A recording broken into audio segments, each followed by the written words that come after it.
Movie की starting every नाम की हाई स्कूल स्टूडेंट से होती है। उसका ये साल आखिरी साल है। हर साल के जैसे stem com science and engineering related competition होने वाला है। एवरी उस कंपटीशन को हर हाल में जीतना चाहती है। साथ ही प्रॉम नाइट भी होने वाला है। स्टेम कॉम चैलेंज में एक ऐप बनानी होगी जिससे कि पर्सनल लाइफ की प्रॉब्लम को सॉल्व किया जा सके, जिसमें 34 डेज का समय बाकी है। एवरी अपने बेस्ट फ्रेंड लार्सन से मिलती है। लार्सन एवरी का चाइल्डहुड दोस्त है और हमेशा से एवरी का एक्सपेरिमेंट सब्जेक्ट रहा है। वो अपना हर एक्सपेरिमेंट उसी पर ट्राई करती है। एवरी का एक लॉन्ग डिस्टेंस बॉयफ्रेंड कैस्पर, जिसे वो स्टेम कॉम में मिला था। लार्सन उसे प्रोम नाइट का पूछता है कि क्या तुम उसे प्रोम नाइट पर लाने वाली हो, पर एवरी के लिए स्टेम कॉम फर्स्ट प्रायोरिटी है।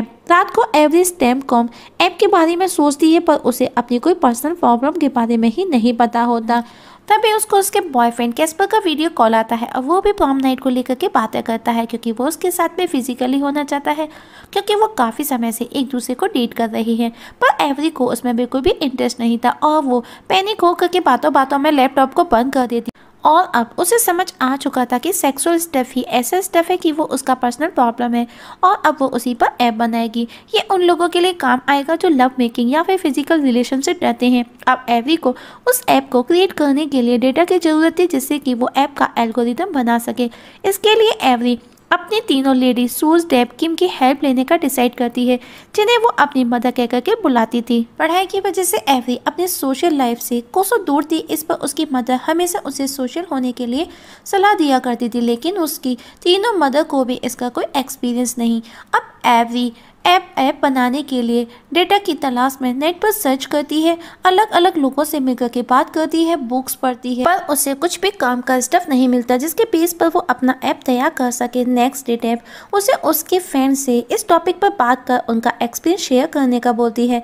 एवरी अपने सभी दोस्तों से उनकी लव मेकिंग डिजायर के बारे में वन बाय वन सभी से पूछताछ करती है, पर सभी के पॉइंट ऑफ व्यूज डिफरेंट थे और सभी के मुंह पर डेनिका नाम की एक लेडी का नाम था, जो कि एक प्रोस्टिट्यूट है।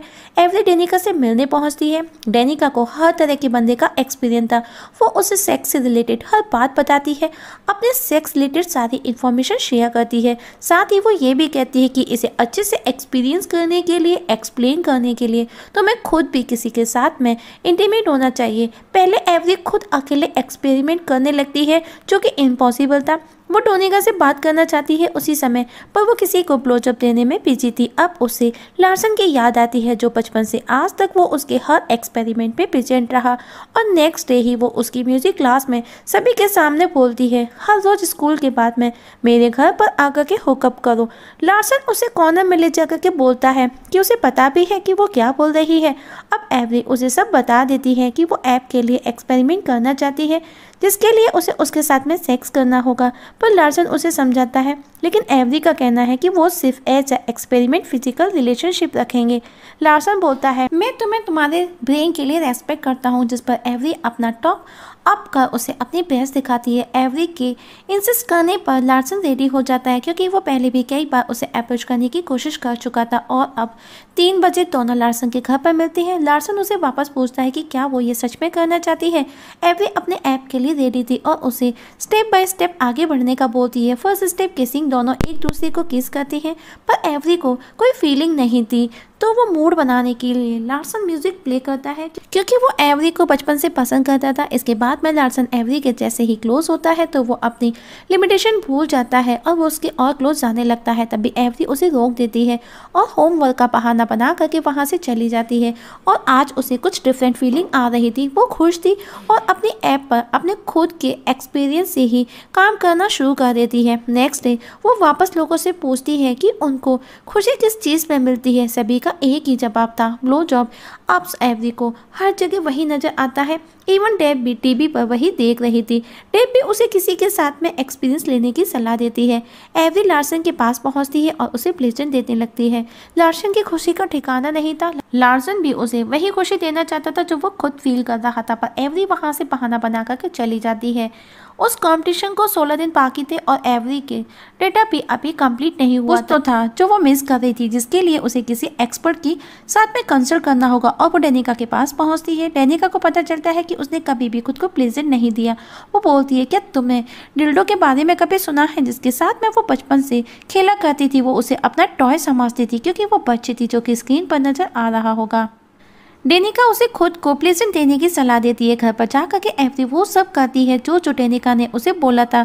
उसे बार बार कैस्पर नजर आ रहा था, जिसकी वजह से वो खुद को चोट लगा लेती है और उसे ऐप के लिए एल्गोरिथम भी नहीं मिलता। तभी लार्सन का कॉल आता है। वो सब उसके साथ में शेयर करती है। लार्सन उसे फोन 6 सजेस्ट करता है और एवरी भी रेडी हो जाती है।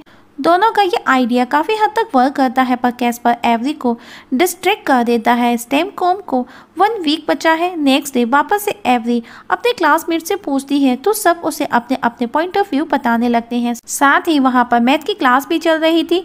सभी स्टूडेंट टीचर से मैथ से रिलेटेड डबल मीनिंग में क्वेश्चनिंग करते हैं और जब टीचर डिटेल में उस क्वेश्चंस को समझाती है तो एवरी खुशी से उछल जाती है क्योंकि उसे अब सब समझ आ गया था। अब उसे अपने ऐप के लिए कंप्लीट डाटा मिल गया था। अब उसको सिर्फ फिनिशिंग और एक्सपेरिमेंट के लिए लार्सन के पास जाकर के एक्सपेरिमेंट करना था और वो उसके पास पहुंचती है और वो सक्सेस हो जाती है। एवरी बहुत खुश थी और अपनी ऐप का नाम सेक्स अपील रखती है और लार्सन को पूछती है कि उसने पहली बार सेक्स कब किया, क्योंकि उसकी काफ़ी गर्ल्स दोस्त थी। लार्सन उसे समझाता है गर्लफ्रेंड का मतलब जरूरी नहीं कि सेक्स हो, मुझे मेरी पसंद का इंतजार है और दोनों किस करने लगते हैं। दरअसल लार्सन एवरी के साथ में इंटीमेट होना चाहता था, पर एवरी का ऐसा कोई भी प्लान नहीं था। वो तो सिर्फ एक्सपेरिमेंट कर रही थी जैसा वो लार्सन के साथ में बचपन से करती आई थी, उसका use as a test object. और आज एवरी को वो डाटा मिल गया था जो उसे चाहिए था। एवरी लार्सन को बताती है कि उसके ऐप से लोगों को पता चलेगा कि सक्सेसफुली प्रेजेंट कैसे मिल सकता है और अब उसकी ऐप भी कम्प्लीटली रेडी हो चुकी थी। रात को लार्सन एवरी के साथ में साइंस म्यूजियम चलने के लिए ले जाने आता है, पर एवरी मना कर देती है कि कल उसका स्टेमकॉम है और वो अपनी एनर्जी फोकस अपने प्रेजेंटेशन पर करना चाहती है। लार्सन को बुरा लगता है और उदास होकर के वहां से चला जाता है। लार्सन समझ ही नहीं पाया कि कोई इतना क्लोज आने के बाद में भला ऐसे कैसे मोशंस लेस हो सकता है। नेक्स्ट डे एवरी स्टेमकॉम के लिए पहुंचती है। कैस्पर भी आया था जिसने पर्सनल फाइनेंशियल एडवाइजर नाम का ऐप प्रेजेंट करता है। रात को एवरी सेक्स अपील का यूज कर उसके स्टेप फॉलो कर कैस्पर के साथ में इंटीमेट होती है, पर वो दोनों ही एक दूसरे को सेटिस्फाइड नहीं कर सके। हाँ कर वो दोनों स्टॉप कर देती है क्योंकि हर चीज इलेक्ट्रॉनिक गैजेट से पूरी नहीं होती। इस सब के बाद में एवरी उदास हो जाती है क्योंकि उसकी ऐप ने काम नहीं किया जैसा उसने सोचा था। नेक्स्ट डे स्टेमकॉम में अब एवरी अपनी ऐप का प्रेजेंटेशन देती है तो किसी को भी पसंद नहीं आता। हालांकि एवरी भी खुद ये बात समझ चुकी थी कि जब उसे पता है कि ये काम नहीं करता तो वो लोगों को कैसे कन्विंस करेगी। इवन कैस्पर भी उसे अवॉइड कर रहा था। एवरी प्रेजेंटेशन के बीच में ही छोड़ करके चली जाती है। कैस्पर स्टेमकॉम जीत जाता है। एवरी अब लार्सन के पास पहुंचती है और उसके साथ में हैंग आउट करने का बोलती है, पर लार्सन उसे साफ मना कर देता है क्योंकि एवरी को किसी के इमोशंस फीलिंग की कोई परवाह नहीं थी। वो उसके लिए सिर्फ एक टेस्ट ऑब्जेक्ट है। मेरे मन में पहले तुम्हारे लिए फीलिंग्स भी थी, पर तुमने क्या किया। मेरा यूज चीज़ को कंपेयर या फिर मेरे से नहीं किया जा सकता और अब मैं किसी ऐसी लड़की के साथ रिलेशनशिप रखूंगा जो मेरा यूज़ करने के बजाय मेरी फीलिंग्स को समझे। एवरी उसे पूछती है, क्या तुम अपसेट हो मेरे कैस्पर के साथ में सोने पर? लार्सन बोलता है नहीं, बल्कि वो खुश है कि उसने वो सब नहीं किया और जो भी हुआ हम दोनों के बीच में वो मेरी लाइफ की बहुत बड़ी मिस्टेक थी और उसे वहाँ से जाने का बोल देता है। एवरी को भी रियलाइज होता है कि लार्सन सही है। लव फीलिंग्स फिजिकली रिलेशनशिप से कहीं ज़्यादा है और फिजिकली रिलेशन भी वही सक्सेस होते हैं जहाँ पर फीलिंग्स, इमोशंस या फिर केयरिंग होती है। और शायद वो अपनी ऐप में ऐड करना भूल गई थी। एवरी लार्सन को मिस करती है कि उसने अपना बेस्ट फ्रेंड खो दिया। किम उसके रूम में आती है। एवरी बोलती है आई लॉस्ट हिम। किम बोलती है स्टेमकॉम। एवरी बोलती है वो भी। किम बोलती है वर्जिनिटी। एवरी बोलती है मेरा बेस्ट एंड रियल फ्रेंड। और लार्सन किम उसे समझाती है अगर तुमको ऐसा फील हो रहा है कि तुमने किसी समवन स्पेशल को खो दिया, मतलब कि तुमको प्यार हो गया है, तुमको उसको अपनी फीलिंग्स बतानी चाहिए दिल से। नेक्स्ट डे एवरी लार्सन की म्यूजिक क्लास में पहुंचती है और कहती है तुम सही थे, लव एंड सेक्स दोनों आपस में कनेक्टेड है। लार्सन गुस्से में उठ करके चला जाता है। एवरी भी उसके पीछे जाती है और कहती है मैं जानती हूँ मैंने तुमको हर्ट किया, लेकिन अभी ऐसा नहीं है। पर लार्सन कहता है मुझे मेरी जैसी केयरिंग लविंग गर्ल चाहिए, ना कि तुम्हारे जैसे यूज किया छोड़ दिया। एवरी उसे प्रॉम नाइट पर चलने का बोलती है। चूँकि लार्सन हमेशा ये चाहता था। लार्सन कहता है तुम्हारा प्रोम तो स्टेम था। एवरी हंस कर उसे आई लव यू बोलती है, पर लार्सन पर कोई फर्क नहीं पड़ता, वो उसे अकेला छोड़ करके चला जाता है। एवरी टूट जाती है, तब उसकी टीचर उसे बोलती है अगर तुम्हारा हार्ट दुखी होता है मतलब तुम्हारा हार्ट वर्क कर रहा है, अब तुमको वो करना है जिससे उसे खुशी मिलती है। अब एवरी उस लड़की के पास जाती है जिसे लार्सन पसंद करता था और उसे लार्सन के साथ में वो प्रोम नाइट पर जाने के लिए कन्विंस कर लेती है।